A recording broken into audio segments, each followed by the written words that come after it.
75 plus entrepreneurs. Student exchange program, internship abroad. KL, deemed to be university. ప్రస్తుతం మనం MP Raghurama Krishnaraju గారితో ఉన్నాం. ఆయన రఘురామ కృష్ణరాజు కంటే త్రిబులార్గా అందరికీ సుపరిచితం. ప్రస్తుతం ఆయన అడిగి తెలుసుకుందాం. సార్, మీ అమ్మాళ్ళు మీ కార్యకర్తలు కోరుకుంటున్నారు మీరు పోటీ చేయాలని, చాలామంది వస్తూ ఉంటున్నారు మీ కార్యాలయానికి, వారికి ఏం చెప్పబోతున్నారు? అంటే నేనైతే ప్రస్తుతానికి నిన్న అదే చెప్పా, కూటమి అభ్యర్థిగా అవకాశం ఉంటుందనే అనుకుంటున్నా. గతంలో అయితే పూర్తి విశ్వాసం ఉండేది. చాలామంది చెప్పింది ఏంటి, మరి ఈ పార్టీలో సభ్యత్వం లేదు కదా, ఈ పార్టీలో సభ్యత్వం లేదు కదా అని. నేను 2 సంవత్సరాల నుంచి 2.5 సంవత్సరాల నుంచి చెప్తున్నా, నేను కూటమి అభ్యర్థిగా పోటీ చేస్తున్నాను. వాళ్ళ సమక్షంలో కూడా చెప్పా, అబ్జెక్షన్ ఉంటే మీకు మా దగ్గర మరి ఇంకా జాయిన్ అవ్వలేదు కదా అని అడుగుంటే అదో రకం. ఎవరో అడగల. ఎందుకు అడగలేదో కారణం అందరికీ తెలుసు. అడగాల్సిన అవసరం లేదు కాబట్టి అడగలేదు. బట్ కొన్ని ప్రత్యేక పరిస్థితుల్లో మరి అటువంటి నిర్ణయం తీసుకోవాల్సి వచ్చిందని నాకు అనిపిస్తుంది. ఒక వ్యక్తి ప్రోద్బలంతో, ఆ వ్యక్తి ఎవరో మళ్ళీ మళ్ళీ చెప్పుకోకల్లా. సో ఇది టెంపరీగా ఆపగలిగాడు అని నేను అనుకుంటున్నా. అంటే నన్ను నేను సమాధానం చెప్పుకుంటున్నానని కూడా మీరు అనుకోవచ్చు. బట్ అతను పర్మనెంట్గా ఆపగలిగితే ఈ కూటమి మీద అతని నీడ చాలా ఎక్కువగా ఉంది అని అనిపిస్తే,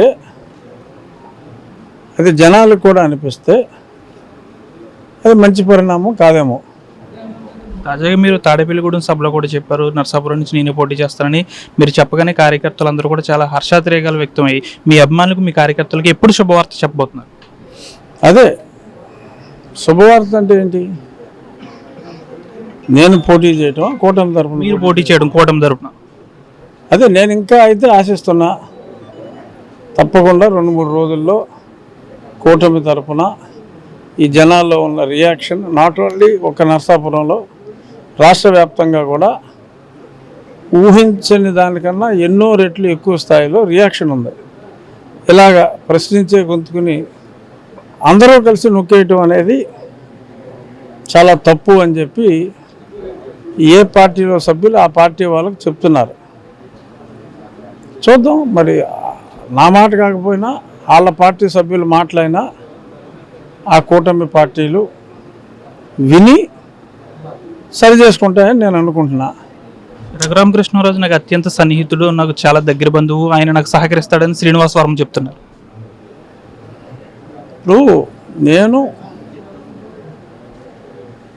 పోటీ చేస్తానని అనుకుంటున్నా, వాళ్ళు రికన్సైల్ అవుతారని. No doubt Srinivas Varma close నాకు. మీరు ఎప్పుడు చూసినా మా ఇంటి దగ్గర ఉండేవాడు ఆయన. మీరు గతంలో ఇలా కెమెరాలు పెట్టి తీసుకొచ్చినప్పుడు, ఇప్పుడు అభ్యర్థి అయిపోయాడు. బట్ అదర్వైజ్ ఇక్కడ నా పక్కన ఉండేవాడు తను. సో అంచేత అతను నాకు సన్నిహితుడు అనే మాట నిజం, అందులో ఎటువంటి సందేహం లేదు. మీరు జగన్పై పెట్టిన కేసులో 1వ తారీఖున ట్రయల్కి రానున్నాయి. ఎందుకు ఇంత దీంట్లో ఎక్కువ పెండింగ్ పడుతున్నాయి అనుకోవచ్చు కేసు? జగన్ మీద పెట్టిన కేసు ఎప్పటి నుంచో పోరాటం జరుగుతుంది. ఆ కేసు ఒరిజినల్గా నేను లోవర్ కోర్టులో వేసినందుకు మరి కోపంతో నా మీద రాజద్రోహం కేసు పెట్టి, అప్పటికి నాకు హార్ట్ సర్జరీ అయ్యి కేవలం 4 నెలలు కూడా ముగియక ముందే నన్ను తీసుకెళ్ళి కడతీర్చే ప్రయత్నం చేశాడు. ఆ కేసు ఆ తర్వాత హైకోర్టులో సంవత్సరం తర్వాత ఆర్గ్యుమెంట్లు అయిన సంవత్సరం తర్వాత జడ్జిమెంట్ వచ్చింది. నేను వేసిన పిటిషన్ కొట్టేశారు. ఆ తర్వాత సుప్రీంకోర్టుకి వెళ్ళాం, అడ్మిట్ చేశారు.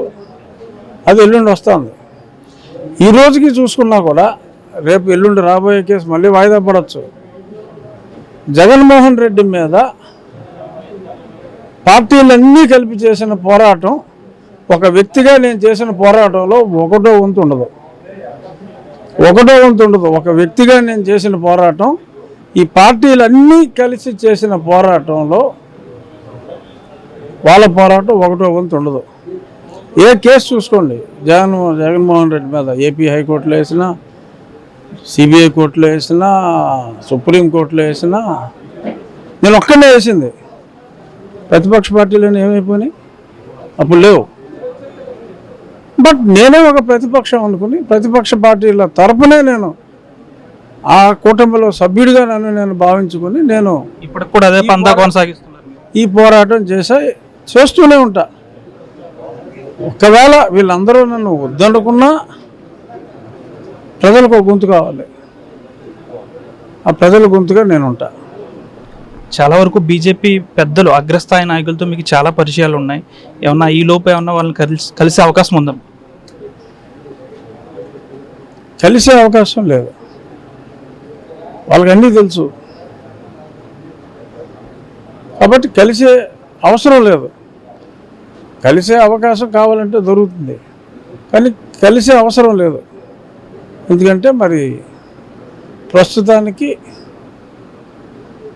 ఇప్పుడు రాజకీయంగా బోల్ కంపల్షన్స్ ఉంటాయి. ఆ పార్టీకి 11 మంది రాజ్యసభ సభ్యులు ఉన్నారు. సో దేశం అభివృద్ధి కోసం మరి ఏదన్నా గొప్ప గొప్ప పనులు చేయాలి అంటే రాజ్యసభ సభ్యుల మద్దతు కావాలి.